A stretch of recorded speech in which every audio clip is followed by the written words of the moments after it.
Kicks. You said you brought in a couple of training partners, specifically Edson Barbosa, and also I think you said Marlon Moraes on the call.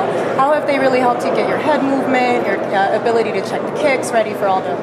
Yeah, it's practice makes perfect, and they're throwing a lot of Muay Thai at me, and they also have a pretty well-rounded MMA game as well. So the more you can get used to that, the only more it's going to help you in the fight.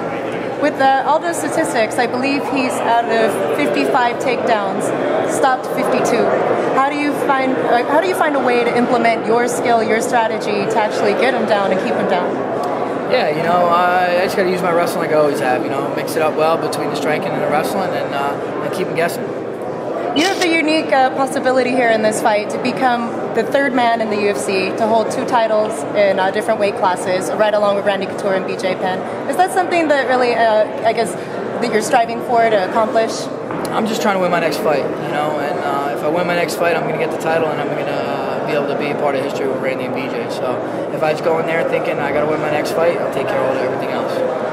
On their training camp for Aldo, was there anything specific that you, besides the Muay Thai and the head movement and getting the takedowns going, what else had you really worked on specifically to prepare for him? I just got to go in there and be myself. I'm prepared immensely, and if I show up Saturday night, I'll be all right. The last time he had a long layoff, it was, I guess, right before his Hominick fight. Did you take a look at any of that tape and find any weaknesses throughout that fight that you might be able to implement on Saturday? Yeah, we watched all his recent fights. My coaches are the ones that study it more than I do. They come with the game plan, and I just execute. And how much of an advantage do you find it to be that he's had this long period and long layoff? I don't know. It's tough. I don't know how he approaches his training. I don't know how he approaches the mental aspect of it. So, we're just gonna have to find out, within the 25 minutes of this fight. Well, thank you, Frankie. Thank you, Frankie. How do you feel at this new weight? You're obviously a great lightweight. Now you're fighting at featherweight. How do you think you feel physically compared to when you used to fight at lightweight? I feel the same, to be honest with you. Maybe just a little more efficient. I'm not carrying around extra weight. I feel quick. I feel strong. I'm ready to go. How did you make the decision to make the move down? Because I was at the last fight, and I think you were pretty eminent that you weren't moving down. Was it just the opportunity to fight Jose Aldo that made you move down for? No, actually, I was talking to my teammate before my last fight. We were talking to my team, and I think we were talking about moving down beforehand. And when I did move down, I wasn't. Aldo had a fight already. I just filled in for an injured opponent. That's how I ended up getting this fight. Okay. It's not like I went down because they offered me a title fight. Okay. Is this a permanent move? You think you're going to be here for a while? I mean, like I said, you were beating the best at the lightweight division, so I'm sure you can go back up and be just as dominant. Yeah, I'm not making any decisions right now. Fight Saturday and take it from there. But I'm in a position where I could fight at both weight classes, and we'll see. I'm interested in big fights like this. Okay. You're a guy, you can box, you've seen you box, you can take people down.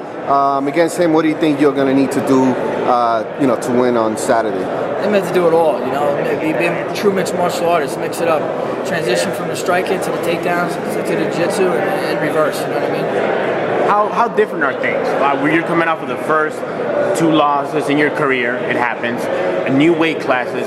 What is that mindset? What are you bringing to this fight with these different factors coming into Saturday night? Yeah, for me, I really no different. Preparation is the same. I'm trying to approach it mentally the same. It's just another title fight. It's an opportunity that I got to make the best of. These opportunities, they don't happen often in one's career. And, being it's my 3rd one in a row, I want to win. Absolutely, and some people, a lot of fans, a lot of critics could have said that fight went either way. The last fight or the original one in Japan with Benson Henderson. Are you looking for a finish this time? That way you don't have to see the judges again, maybe give you a bad... Yeah, ideally I would love to go in there and get a finish and just not give the judges a chance to even score this fight. It's easier said than done. When you fight at this level, you're fighting the most elite guys in the world, and if I don't get a finish, I just want to make sure it's dominating enough that when the judges are reading the scorecards, there's no doubt who the winner is. Absolutely, and you're back again with that whole underdog status. People didn't think you could do it with the Shirks and the Griffins and BJ Penn, obviously.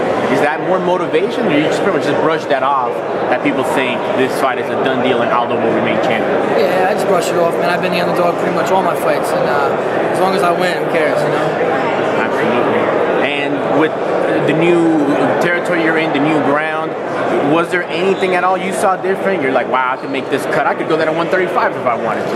Yeah, I don't know. I mean, it was very easy, surprisingly easy. I did it the right way. I was disciplined, far enough out where I brought my body fat down and my energy levels are still up, so it's all good. Absolutely. Well, best of luck. And hey, this is the first champion that Aldo is seeing in the UFC, so we're very much looking forward to it. And any message for your fans? Yeah, just this weekend. Tune in February 2nd. It guarantees me fireworks. I'm ready to bring it. One last question. We're MMA and boxing site. There's one guy you always remind me of boxing was Arturo Gatti. The way this guy, Arturo would just be able to take punishment and come back and win. I've seen you do it so many times. Sometimes I start not believing. I'm like, there's no way Frankie could come back again on this. How do you do it time and time again to have these fights where you just look like you're almost out of it and you come back? Is it a training? Is it a focus? And are people recognizing you back at home because of those fights? Yeah, I think it's my will to win. I prepare very hard. I'm sure that helps too. But I got a strong will and a lot of pride. I don't like to lose, so I think that's what gets me to those bad spots in fights. And I definitely get noticed at home.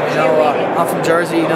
Toro's Jersey City guy. Did you get to see any of his fights? I did. I've been to actually 2 of his fights. In AC when I was younger. So I was fortunate, to witness some of his fights. Well, thank you, Frankie. Yeah, thank you.